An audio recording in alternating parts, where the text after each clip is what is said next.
सादा तारीफ है पोइट्री की, lava of imagination. Lava of imagination, ये तीन वर्ड है इसकी definition. This is called poetry. किताबों में लिखी हुई है ये simple definition of literature, general definition of poetry. This is written over here. कौन सी वाली? ये वाली। तो मैंने कहा ये साथ देखिए ना, लकीर के विपरीत ना बने, ये कुछ जनरल बात है। सर ये वाकई में स्टार्टिंग में समझ नहीं आता क्या कर रहे हैं यहाँ पे। सर जैसे हम स्टार्ट बुक से करेंगे ना, फिर थोड़ा आइडिया हो जाएगा, फिर जब आप अंदर से पेन दिखाएंगे तो पता चल जाएगा। ठीक है। अब यहाँ पे एक राइटर है, उसने लिखा हुआ है, कार्लाइल उसका नाम है, कार्लाइल। उसने लिखा हुआ है we will call musical thought. उसने कहा ये म्यूजिकल थॉट्स है poetry, we will call musical thoughts. ये आपकी ये बुक के अंदर लिखी हुई है, ये मैंने बाहर से भी नहीं पकड़ी, ये इस किताब के अंदर लिखी हुई है poetry we may call musical thoughts. आगे ये कार्लाइल के अकॉर्डिंगली, ये राइटर उसके स्पेलिंग्स हैं कार्लाइल। इसके बाद शैले एक राइटर है, poetry may be defined as the expression of imagination. इसने कहा एक्सप्रेशन ऑफ इमेजिनेशन है ऑफ जी।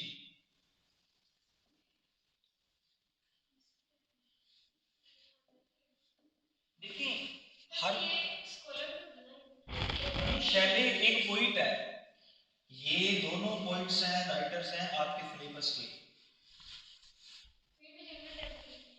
नहीं नहीं, शैले के अकॉर्डिंगली ये जर्नल है पहले, लावा ऑफ इमेजिनेशन, ये कार्लाइल की है, ये शैले की है। अभी तक मैंने तीन लिखी हैं, दो तो राइटर्स के, जिनके साथ राइटर का नाम आ जाएगा ना वो तो स्पेसिफिक हो जाएगी ना कि फला राइटर के अकॉर्डिंगली इसने पोएट्री को ऐसे डिफाइन किया हुआ। और एक हैजलट राइटर है, उसने कहा कि poetry is the language of imagination and passions. Language of imagination and passions according to इसके अकॉर्डिंग, हैजलट के accordingly language of imagination and passion. अगर हम देखें कि पोइट्री बेसिकली ये सारे राइटर्स क्या कह रहे हैं, कुछ कह रहा है ये imagination, lava of imagination, expression of emotions, expression of patience, ये हमारे पैशंस का एक्सप्रेशन होता है। कुछ लोग किसी अंदाज से डिफाइन कर रहे हैं, some writers they are defining according to their particular way. So poetry की डिफरेंट डेफिनेशंस हैं, आपको 4-5 रेडी कर लेनी चाहिए। अच्छा, इन राइटर्स के अलावा एक जो सबसे जिसे कहते हैं बड़ा बड़ा पोइट है, जिसको फाउंडर ऑफ रोमांटिक पोइट्री कहते हैं, विलियम वर्ड्सवर्थ, उसकी डेफिनेशन आपको फर आनी चाहिए। ये तो डेफिनेशन के दोनों तीन दो वर्ड्स हैं, लेकिन उस डेफिनेशन के जरा 2-2.5 लाइन्स हैं।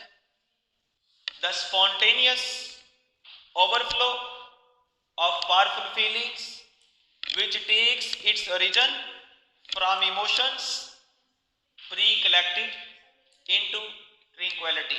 मैंने सारे वर्ड बोल दिए हैं।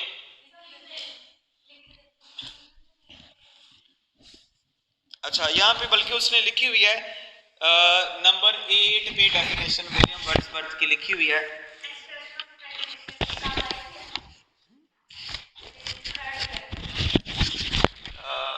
ये वाली जी शैले की, और ये कार्लाइल, ये शैले की, ये हैजलट की।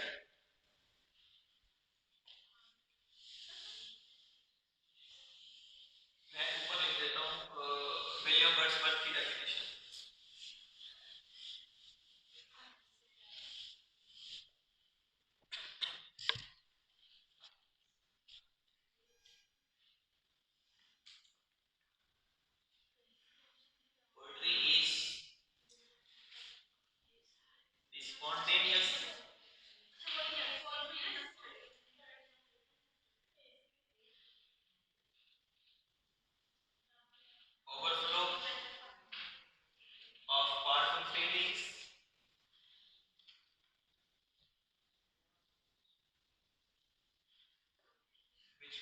इसके ओरिजिन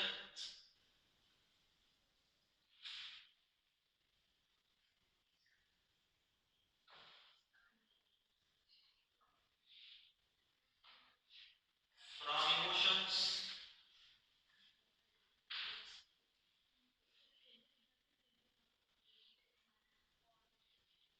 pre-collected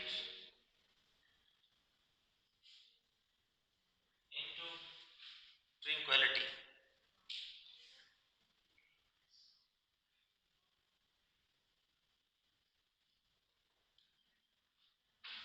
ये डेफिनेशन है अकॉर्डिंग टू विलियम वर्ड्सवर्थ।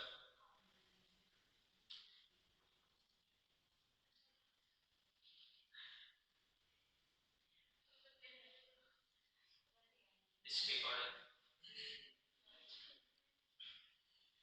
अब मैं जरा थोड़ी सी इनकी वर्ड्स की वजाहत कर दूं।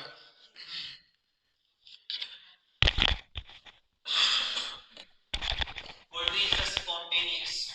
स्पॉन्टेनियस कहते हैं ऑटोमेटिक, यानी खुद ब खुद, ओवरफ्लो ऑफ इमोशंस, यानी खुद ब खुद हमारे अंदर से इमोशंस का एक सैलाब सा निकल आता है, जो कि हमें तब हम खामोशी में होते हैं, यानी सुकून में खामोशी होती है, तन्हाई होती है। एक बंदा इसको खामोशी और तन्हाई और सुकून को ट्रैंक्विलिटी कहते हैं। देखिए, खामोशी भी हो, सुकून भी हो, और हाँ, तो सैड पोइट्री है वो बेसुकूनी में होगी, लेकिन पता जरा खामोश तन्हा, खामोशी भी हो और तन्हाई भी हो। और सम टाइम, क्योंकि जो विलियम वर्ड्सवर्थ है ना, ये जो राइटर है, इसने एक भी दुखिया पोएम नहीं लिखी। ये तो सुकून को और तन्हाई भी और सुकून भी हो, उसको ट्रैंक्विलिटी कॉल करते हैं। समझ आई ना? क्योंकि इसने सैड पोएट्री लिखी नहीं है। इसके नजदीक जो है ना, इसने ये पोएट ऑफ नेचर है। इसके नजदीक नेचर जो है ना, वो इंसान के साथ किसी लेवल पे बुरा नहीं कर रही। नेचर को कहता है ये मेरी माँ भी है, nature is my mother, nature मेरी गार्डियन भी है, सरप्रस्त भी है, नेचर मुझे सूत भी करती है, सुकून भी दे रही है, बामी भी है, मतलब सोर्स ऑफ बाम, सुकून का एक जरिया भी है। इसकी सारी पोइट्री बड़ी नेचर के ऊपर पॉजिटिव पहलू में लिखी हुई है। ये पोइट्री का कोई नेगेटिव पहलू डील नहीं करता। कभी डैफोडिल को देखा तो पोइम लिख दी, कभी टिंटन एबे को देखा पोइम लिख दी, और इसके अलावा बेशुमार इसने पोइम्स सारी नेचर पे लिखी है, मौसमों के तगैयर के ऊपर। इसने खौफनाक मौसम को भी पेंट नहीं किया, तूफानों को पेंट नहीं किया इसने। इसने कोई भी डिस्ट्रक्टिव पहलू नेचर का डिस्कस नहीं किया।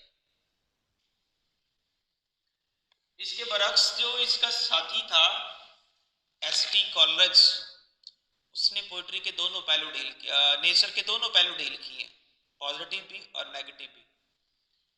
Spontaneous overflow of powerful feelings, यानी आप तब शायरी करेंगे, शायर आप तब बनते हैं जब आपकी फीलिंग्स बड़ी पार में चले जाते, बड़ी इंतहा में चले जाते।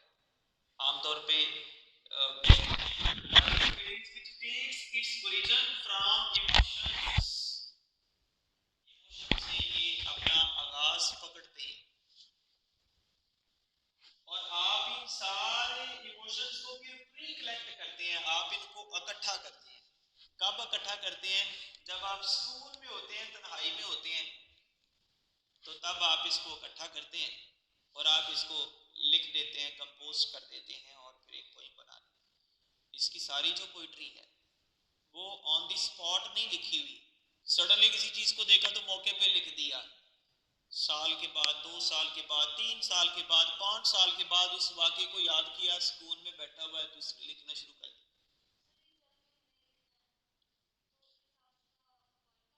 हाँ जी, पोइट का नेम लिखना है। बहुत से जगहों पे ये एक मसलन कि जब आप लोग कोई literature based MCQs type test देते हैं, या किसी भी एग्जाम्स की कंडीशन में जहाँ पे कोई ऑब्जेक्टिव पेपर आपसे लिया जाता है, मल्टीपल चॉइस या डेफिनेशन छोटे छोटे आंसर की शक्ल में, तो वहाँ पे वो इस तरह का लिख देता है कि आप या तो ये किसकी डेफिनेशन है, 4 राइटर के नाम लिख देगा, आपने मार्क करना होगा कि ये फलां की डेफिनेशन है, ये लिख देगा किसकी डेफिनेशन है, नीचे राइटर का नाम। तो आप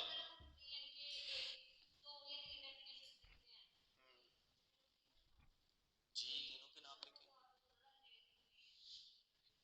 क्या होगा?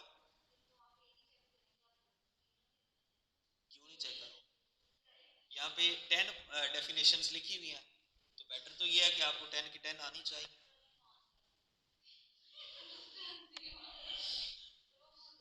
मैंने 1 2 3 4 4 तो मैंने यहाँ पे लिख दी हैं, और 5 मैंने एक जर्नल से भी लिख दी